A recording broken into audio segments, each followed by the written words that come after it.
perhaps it's nothing like the Big Bang, but I mean that's the closest atomic explosion that this world has ever seen. But I'll tell you one thing, in Hiroshima and Nagasaki, it didn't organize anything. It just actually flattened both cities completely.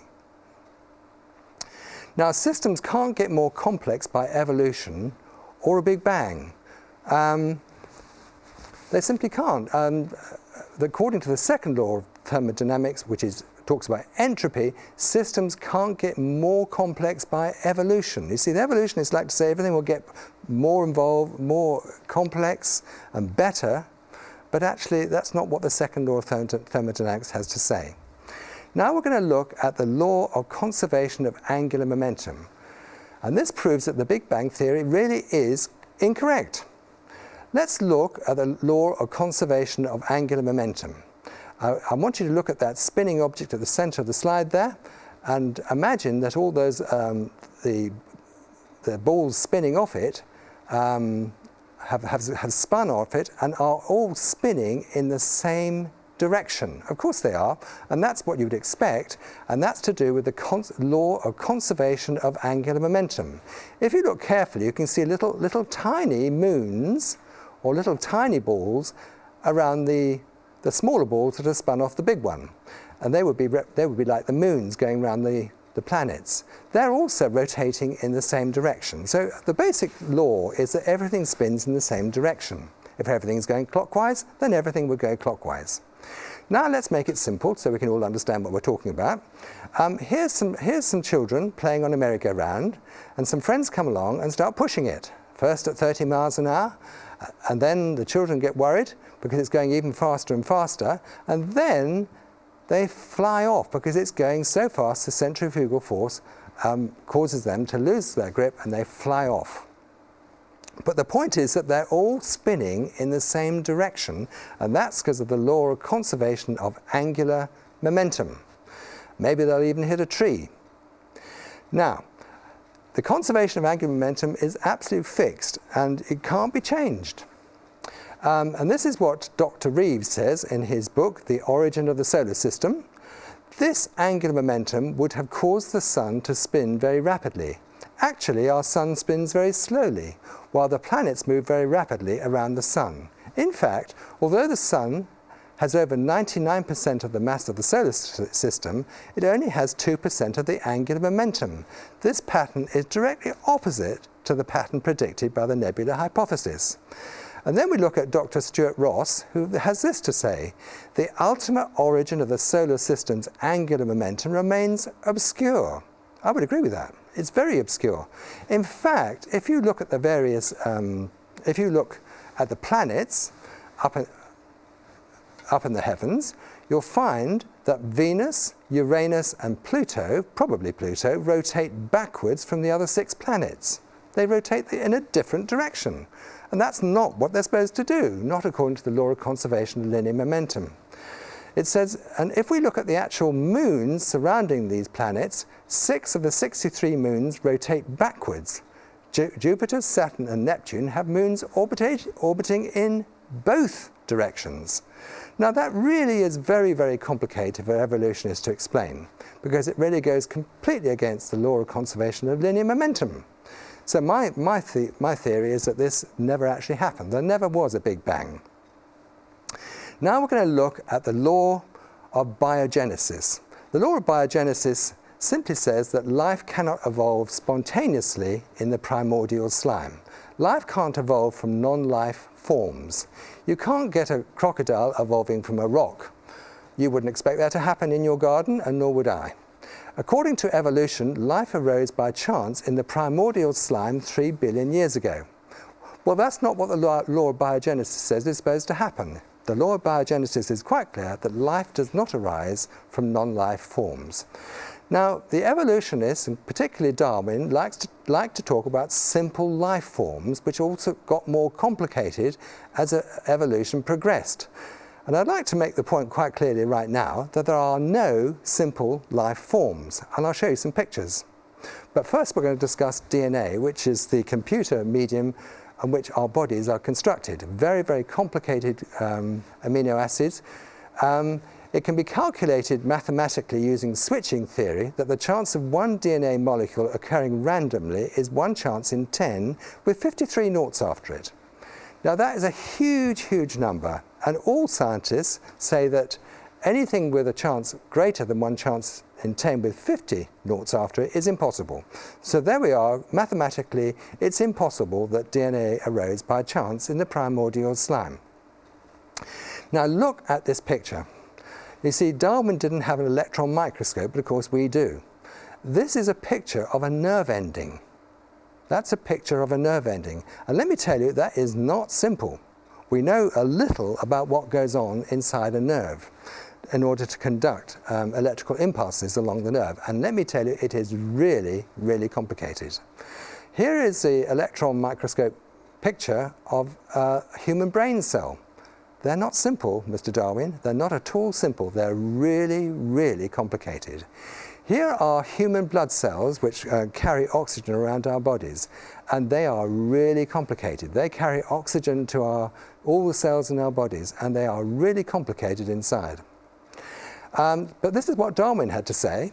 From so simple a beginning, endless forms most beautiful and wonderful have been and are being evolved. Well, let me tell you, Mr. Darwin, I don't think you're correct in this point, because there are no simple life forms that I know about. They're all really, really complicated. Now, let's now look at natural selection as a mechanism to change from one species to another. I told you earlier, nobody's actually seen one species change into another. They like to talk about it, but nobody's actually seen one. Well, let's talk about whether this could actually be the case. Could natural selection be the mechanism to change from one species to another? Well, let's imagine a zebra on the left there, and let's decide that that particular zebra wants to learn to fly. So what's he going to do is he's going to grow some wing buds, presumably on his back. Now, zebras have a lot of them live in Africa, and they have predators, particularly lions. And lions, what they tend to do is they hunt in packs, and they kill off and eat the zebras that are slow, or old, or young, or impeded by illness or anything else, such as lumps on its back. So if this particular zebra was carrying around lumps on its back, and I can't show you one because no one's ever observed one, but anyway, supposing that lion was chasing a slow zebra with lumps on its back, that slow zebra would be picked off first, not last, which makes natural selection very suspect. But that's not what Charles Darwin has to say. He says, old forms have been supplanted by new and improved forms of life. Well, I don't know where he got that information from, because it's simply not correct. Natural selection was not going to work in the natural environment. Now, there are no transitional life forms in the fossil record or in everyday life. If evolution happens very slowly, as taught by evolutionists, then we should see lots and lots of evidence of transitional life forms, not only in the fossil record, but also in day-to-day life. There's actually no evidence that I'm convinced of in the fossil record. You can read quite a lot about it in the scientific journals, but they talk about transitional life forms, but I can't convince myself that there are any. And also, if evolution happens slowly, as taught by evolutionists, we should see it happening all the time. We shouldn't have to go to the Galapagos Islands to watch evolution. We should actually see it in our own gardens. We should see it in our own homes. We should see our pets changing into ducks. We should see it all the time. In fact, most animals should be changing into other animals if evolution was true. The Bible says that each species was created each according to its kind, and science is actually the study of observable fact. And what we actually see is different kind or species of birds, animals and fish. We do not see animals changing into birds or anything else like that. Now, the evolutionists propose that the mechanism of improvement of the gene pool in a species is by gene mutation. You see, we're all designed according to our DNA. That's our computer codes in all of our cells. And the evolutionists say that if you can change the DNA, then you can improve the DNA and get a better species. They've actually said that if you have gene mutation, That is the mechanism providing new genetic information within a gene pool. Let's make that simple for you. Imagine a whole lot of dogs, all coming from an earlier type of dog. They say that in order for a dog to change into a cat, you get a gene mutation so that it gives different genes suitable for cats. Right, well, let's look at gene mutation. Well, I'm a medical doctor. I practiced for 30 years, but I don't do that anymore because now I travel around giving free PowerPoint conferences, and I do evangelism, mostly in death row in the Philippines. But nevertheless, doctors are very familiar with DNA damage. And DNA can easily be damaged, unfortunately, by radiation, by chemicals, and by disease. And all known DNA modifications that I've ever heard of actually cause nasty diseases. For example, cancer, anencephaly, that means children being born without heads, Down syndrome and spina bifida. These are all examples of DNA modification by radiation, chemicals, and disease.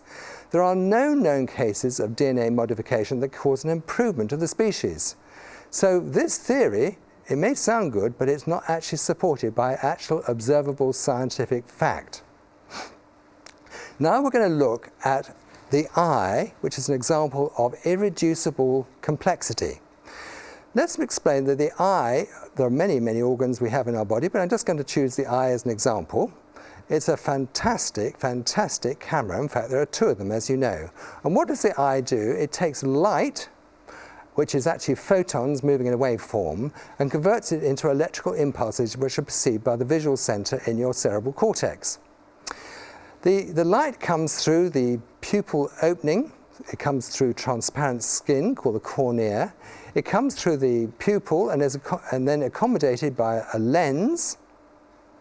And then the lens converges the light to the correct focal length onto the retina at the back of the eye.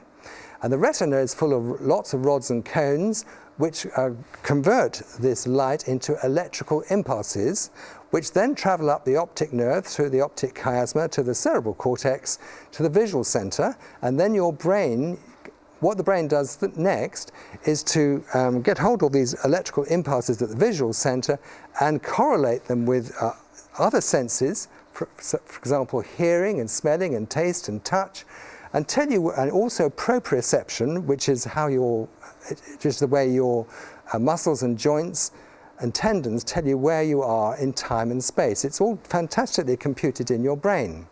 Now, the eye is very carefully made. Of course it is, because it's a camera. In fact, there are two of them. I'm not going to go through all the anatomical details of an eye, but the eye has to be a certain pressure in order to maintain its spherical shape. The lens has to be exactly right. The focal length from the lens to the retina has to be exactly right. And the exact amount of light has to be let in through the iris, and so on.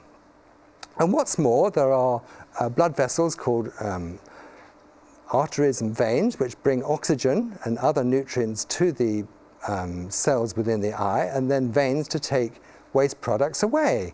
And they had to be carefully designed because this is a high-pressure system, you remember. Now, the eyes are actually biological movie cameras that work together, adjusting for light and accommodation literally millions of times every second. We're not aware of it, but our eyes are actually scanning and moving all the time. There are 3 types of different movements that our eyes make. And they have to be synchronized by our muscles, which are synchronized by our brains. Now, this is what Charles Darwin had to say about the human eye. It's quite interesting what he has to say. I'm not trying to be rude here, I'm just telling what he actually said. This is what he wrote in The Origin of Species. To suppose that the eye, with all its inimitable contrivances for adjusting the focus to different distances, for emitting different amounts of light, and for the correction of spherical and chromatic aberration, could have been formed by natural selection, seems, I freely confess, absurd in the highest degree. What's he saying here? He's saying that the eye is really complicated, and to think that that's formed by natural selection seems, according to Charles Darwin, absurd in the highest degree. Well, I have to say, I agree with him. It does seem absurd. I think it's really, really absurd. This is what Charles Darwin also said. If it could be demonstrated that any complex organ existed which could not possibly have been formed by numerous successive slight modifications, my theory would absolutely break down.